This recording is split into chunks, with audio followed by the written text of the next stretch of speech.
Everyone wants to be a YouTuber, maybe even you, and that's probably why you're watching this video. But what are the things that you should know before starting a channel that are actually important, that actually matter, and that will actually help you get views?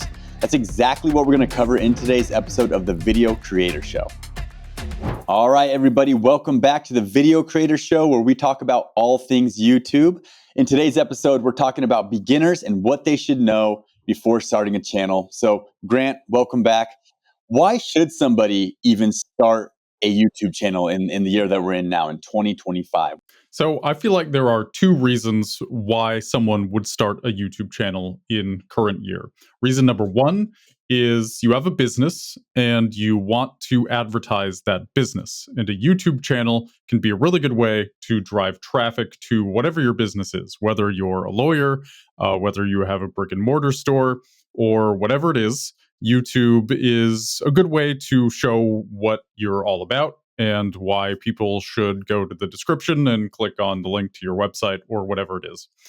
Reason number two, which is probably the most common reason people start a YouTube channel, is that you have something to say, you have some inspiration, you want to express yourself, and that's what you're here to do. Of course, under that umbrella is I want to be famous and I want to make money off of this. And, those are okay goals, I suppose. But ultimately, it kind of falls into those two categories. This is a business decision or it's an artistic decision. And I think either of those are totally valid reasons to start a channel. Yeah, those are great explanations. And I think it does, even if it is an artistic reason, it boils down to money, right? People, not everybody, some people are doing it for the creative outlet, for sure. Mhm. But I would say 95 to 96% of all people that are starting channels because they want to make some money. And I think it is a great way to create a side hustle, right? You're working a 9 to 5, you got some extra time, maybe you're off in the summers, who knows? But starting a YouTube channel can be low cost and it can start creating an income for you. Grant, tell us a little bit about when you guys started your first YouTube channel and what were some things you wish you would have known then?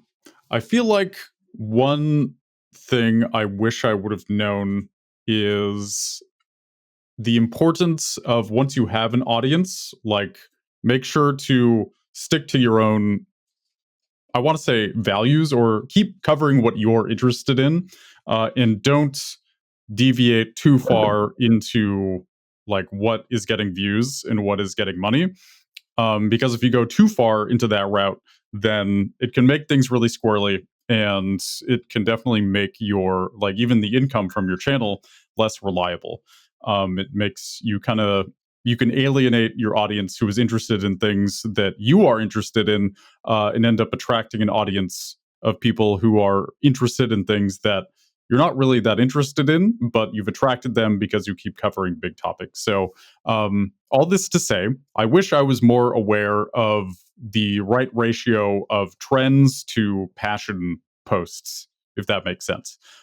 Which again, like we've talked about this in a previous episode, but I would say like 80% of videos should be things that you are passionate about, and then 20% should be trends. This is sort of a vague number. And I do feel like all of your videos should feel like they're in the same style, the same spirit. But the actual topic, you don't want to chase trends too hard because that can really make things squirrely and unreliable, in my opinion. Yeah, and I remember you talking about how you guys definitely in your Treesicle YouTube channel started going after, the Five Nights at Freddy trend and eventually kind of got burnt out and felt like it brought an audience to your channel, that a new audience that didn't really like your other kind of videos, and maybe that hurt your channel a little bit. Right. Um, Exactly.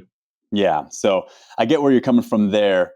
And we're going to dive into like the skills, even like what do you need to know? Like what's the skill set you need to know before you start a channel, and all that kind of stuff too. But before we get to that, let's talk a little bit about like what are some of like the negative things that you should know, or maybe just the challenging things that you should know about starting a YouTube channel that you might not know about before you start filming your first videos. Sure. So one thing is Editing videos, especially videos that are very original and keep a good pace, is really hard. And you'll probably spend a lot of time just in front of a computer quietly working, and it's not going to necessarily feel like the dream that a lot of people have, where you're kind of always traveling and hanging out with cool people. And like, even if you're able to do that, you still need to edit a lot of videos. And of course you can hire an editor, but one, it's very hard to find an editor who can really bring your vision to life. That is a very specific person that you need to be able to find. And two, if you do find that person, they're probably going to be pretty expensive. That might not necessarily be the case if you have somebody who's willing to kind of take a percentage. Like that could work out. But all this to say, it's a lot of work to make a YouTube channel, and some of that work is either boring or expensive, and it's not sexy. It just isn't. Yeah, I think that's true. I mean, everyone dreams of, oh, I'm going to be a YouTuber and it's just going to film some videos and throw them up and make a bunch of money and get my YouTube AdSense check and stuff. But there's a ton to it, and we're going to talk about that in just a little bit. One thing to add is, like, before you start a channel, you need to understand that this is a long-term play. And if you want quick results, then there's other ways to get quick results online and make money online, like by running ads and that kind of stuff. But YouTube, for the most part, is a slow grind, and it's going to take years of uploading before you really start to see a real, true audience be built. Now, of course, there's outliers and stuff, but for the most part, there's that. What's kind of some of the positive sides that new creators should know before starting a channel? So one thing is, it does seem like YouTube is going out of its way to promote small channels. And this is, we've kind of talked about this before on the podcast, but within the last couple of years, like, you do have a chance of getting views even as a small, teeny tiny new channel. I think there's a lot of talk about, oh, it's so hard to start a channel in current year. It's so hard to get noticed. And it's harder than it was in 2010, 2014, but it does feel like the YouTube algorithm is really trying to promote smaller channels. And yeah, it might take longer to really blow up. It also might not. I mean, I've had a couple clients who, like, it only took, I mean, their first video got tens of thousands of views. Granted, it was a very high quality video. Like, it took a lot of money and work to make, and that's fine. But like, it it's harder to stand out nowadays. However, the algorithm is not working against you, in my opinion, even as a tiny channel. Yeah, and we've talked about before, but even today I was watching a video from Nick Nimmin, who's a YouTube expert, and he was a live stream. They were talking about how, yeah, the algorithm is giving new and small creators a lot of impressions, like, compared to the past. And so you upload a video. If it's a good video, YouTube's giving you those impressions, and then people will click because it's a good topic. And if it's a good video, people will watch, and then, yeah, you'll get tens of thousands of views on one of your first few videos. And that's kind of the name of the game, is creating content until something kind of pops and it Hmm. gets, some reach, because then people will watch it. Now you got tens of thousands of people that have watched it, and now the next time they log into YouTube, typically they're going to be recommended another one of your videos. You got another shot to, keep their attention. And if you are able to do that, that's the snowball effect. That's the binge watching experience that you've created. And that's really how I've seen a lot of channels kind of start to grow. It might be 3 years until you get that video to pop. But once it does, and you have that library built up, you're going to grow. Hmm. So there's that. Okay, let's talk a little bit about the skill set now. Like, what does it take as far as the skill set to be a good creator, and what should they know before they get started? Like, what are they going to need to know how to do? There's a couple of basic things, right? How to use a camera. I think most people know how to use a phone, and even like a DSLR is not that hard to use. I'd say probably the most important skill set is, one, having good energy in front of a camera, having good camera presence. And if you don't have that, that's fine. You can absolutely just practice and get more comfortable. And if you're not willing to be in front of a camera, then either be willing to do voiceover or be a good judge of character or be able to cast the right voiceover artist, or I mean, I guess even choose the right AI voice for Mhm. whatever videos you're making. Like you have to have good taste is really what it comes down to. So I think taste and energy are two sort of abstract skills that are necessary. And then, of course, video editing. Like, you need to be able to put these videos together. And if you can't do it, then you're going to have to pay somebody to do it. And that's an important job. And then thumbnails. A lot of people forget about thumbnails, but you do need to create good quality thumbnails. And they make a big difference. So, being a graphic designer and kind of taking inspiration from thumbnails that are already out there. That's definitely very helpful. So, all this to say, like camera presence or having an eye for who you should hire, video editing, graphic design, and then SEO is less important than it used to be. But just titling things well. I mean, that's always going to be important. But having tags and hashtags, like that's all helpful, but it's not as helpful as it was 10 years ago. It just isn't. So, yeah, those other skills are definitely more what you need to know. And out of those, like, what would you say like are your top two? What's the top two most important skills? Because basically, what you outlined there was kind of like the video creation process. That's what I call it. It's a Hmm. long process, and there's a lot of small details at each step of the way, right? Like you said, oh, you got to know how to edit. Well, just editing videos is a whole entire Hmm. thing in itself. There's a million different styles and software and all kinds of stuff. But what do you think of the? Let's just go the three most important parts of that whole process. The most important parts are filming, so making sure that the right energy is being put into the videos, and then editing, making sure that everything is flowing nicely, that the pace feels organic, not too fast, not too slow. And then the last thing I would say is graphic design. So designing thumbnails. Because if you have a bad thumbnail, then people probably are not going to click on your video, even if it's the best video in the world. So definitely, yeah, filming, the energy that goes into it, editing, graphic design. Those are the three most important things. Yeah, I would agree. I think the part for me, and that you said it, I was going for that, was the filming part, like the camera presence. And we talk about this a lot, but you're gonna have kind of poor camera presence at first, right? That doesn't mean that it's really acceptable though. Like that's to me, you need to get over that part first. You need to learn how to be decent on camera because man, we've had so many clients at vid shops that everything's good. Their business, they spent $2,000 on the camera. Like they have a studio behind them that's set up. It looks really nice. It's got, neon lights. The audio is good. Everything is good, but the camera presence is just so dull. And then what they're talking about is just, it's not like YouTubeified.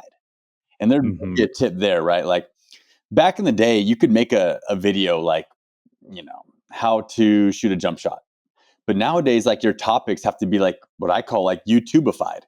Like those kind of topics are just nowadays. Like now you have to create a topic, something like, I spent 14 days working out with an NBA trainer to fix my shot. Here's what happened. Like that's Mm. a YouTube topic that would do well.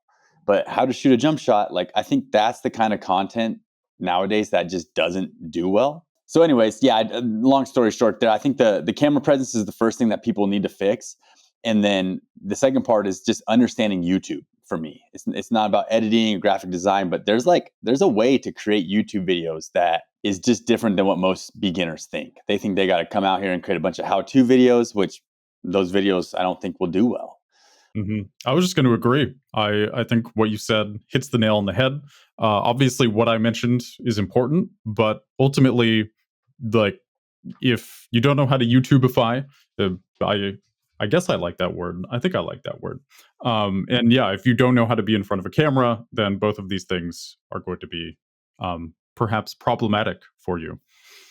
Yeah, and I think also to beginners come into the space and they think, "Oh, yeah, I know how to, hit record on the camera and set it up and talk to the camera. I can take the file. off of the SD card. I can put it on my computer. I can put it into the editing. And they think they know how to do every step. But if you're a beginner at every single step, then man, that's what makes the video creation process so long, because you get into the editing software and you're like, oh, how do I do this? How do I do that? And then you go down the rabbit holes of like, oh, what if I change the font to, look like this? And then you spend 2 hours trying to figure that out. And that's just like one step. And then it's time for the thumbnail. And you're like, oh, I think I'm going to use AI to make my thumbnail. Oh, it's not looking right. Okay, there's 2 hours wasted there. And now I got to do this. Now I got to throw it in Photoshop. I know how to do that. And now you're in Photoshop and spending 2 hours fixing a drop shadow. And so until you get like a process down, you've gone through it, right? You've created 10 videos and you go, okay, I go from recording to this. I don't mess around with any of these new things. I got all my presets set. Until you get to that part, like, it's hard. And we talk about setting up your studio, right? Just setting up your studio. Oh, I'm going to shoot in my living room today. The kids are taking a nap. All right, set up my camera, set up my lights. Oh, no, the frame's not right. Okay. Oh, no, I'm having issues with my camera now. There's so many things that'll just trip you up. And I think as beginners, it happens like so often. Did you ever run into that kind of stuff when you're first starting, and how did you fix that? Oh, for sure. Like, I think it took a bit to even get a good voiceover setup. Like, originally, I just kind of set a microphone on my desk and talked into it, and that was like okay. But eventually, we ended up like creating a mattress fortress in my garage, and that Hmm. made the sound quality much better. If you can have a dedicated filming or recording space like that, like it might take a while to set up initially, but after that, it'll be great. It'll be You can just go in, hit record, leave. It'll be great. Yeah, that's us right here, right? I mean, we can show up 5 minutes before we record this and literally just, I see you take your little lens cap off and it's like, we're ready to go. Same with me. I'm Mhm, like, let me just, zoom out a little bit. Okay, yep, that's good. And we're recording, right? We're going. mhm. So that's huge. I mean, if we had to set up and tear down every single time on your end and my end, I'm sure there'd be a lot of more days that we miss. But we're able to, hey, the kids are out back with mom right now. All right, you guys, I'm filming a podcast. Jump in here and let's roll. Okay, let's talk more about what beginners can expect. So let's talk about what is a realistic goal. Let's just say for the first 30 days uploading on YouTube. Well, the most realistic goal is that your views are in the single or double digits, maybe triple per video, um, and that you're not getting much beyond that, especially if you've never made any videos before. And this is like a total maiden voyage for you. Like, keep your expectations low for the first month. Like, you're probably not going to explode into the stratosphere unless you're making something truly groundbreaking on a trending topic like AI or something. If you're not doing that, then keep your expectations low and consider it like training. This is your training montage, and that montage, while in the movies lasts about a minute, in real life it might last months or years. And over the course of time, you will get better. And eventually, people will find your videos and they'll be like, wow, this guy is so good. I can't believe I didn't discover him sooner. So keep your expectations low, especially for the first month. Yeah, and what I always tell people is like, set your goal based on like uploading, not on viewership, right? Mm, Like, oh, my I goal is like to that. get 10,000 views in the first month. Well, that's kind of out of your control at this point as a beginner. But your goal could be, hey, my goal is to release 8 videos in these first 30 days. And if you hit that goal, you're winning, and as far as I'm concerned, because like we keep talking about, beginners will slip up and quit before they ever get 100 subscribers. So you got to publish in order to win at this game. And how does the algorithm actually work when it comes to beginners, in your opinion? Right? I mean, no one truly knows every single detail of the algorithm, but how does it work when it comes to beginners? What I've noticed, and this is really just my opinion, but what I've noticed is YouTube knows the topics that you like. It knows what you're interested in. Maybe it's philosophy, maybe it's sports, whatever it is. YouTube knows the kinds of videos to put on your feed. Now, a lot of the videos it puts on your feed are going to be channels that are already established, that are kind of tried and true. It knows that the videos are quality enough that you might click on it. However, within that list of kind of videos that you would expect to be on your feed, it will sprinkle in videos from tiny YouTube channels that maybe have less than 100 subscribers, or a little more perhaps, but it will throw these very small channels into your feed, less often than the big channels, but it will put you there. So that's how I see it. Is you get a sprinkling of small channels, but the majority are still going to be established channels. Yeah, and that's exactly what I see on my home page when I open up YouTube on my desktop. So, yeah, like we mentioned earlier, the algorithm wants to give you a shot, wants to give you a chance, and you're Mm-hmm. going to get those impressions. And that's why you need to put thought into your thumbnail and your title so that you can get those clicks. What do you think is like one of maybe some of the common or biggest mistakes that new YouTubers and beginners make on the platform when coming on for the first time? I think the biggest mistake is just having your expectations be too high. And when you do that, you end up getting discouraged because, yeah, okay, if your expectations are high and they do get met, then great, you're motivated to keep going. But chances are, like, you're not going to meet these huge expectations that you have in your mind. Um, the opposite is going to happen. And so keep your expectations low. Like when I was launching my channel with my friends back in college, I remember we had a conversation and we were all like, yeah, we're prepared to do this for years without really having any return on investment. Like we're here for the love of the game, Yeah. and it'll happen when it happens. And turns out, like, it took 3 or 4 months for us to finally stumble onto the show that would make us big. But that mindset, like, I think if we didn't have that mindset, we would have quit before we struck gold. You know what I mean? Like, Yeah. it's this kind of weird, almost catch 22, where if you are content with not blowing up anytime soon, you might actually blow up sooner. But like, you can't fake it. You can't fake it. Like you have to embody that mindset, in my opinion, if you are to maximize your chances of success. Yeah, that's a great way to, I think, end the episode today is you got to just kind of lower your expectations at first and just commit to publishing. If you do that, I Hmm. think you won't lose. It's the infinite game. You can only lose if you quit. And Hmm. uh and I like that motto, and that's a good motto to live by, especially as a video creator. All right, everybody. Hmm. Thank you guys so much for watching today's episode. If you're watching on YouTube, please hit the subscribe button. If you're listening on an audio platform, you can follow us there as well. And we'll see you guys in the next episode. Bye, everyone.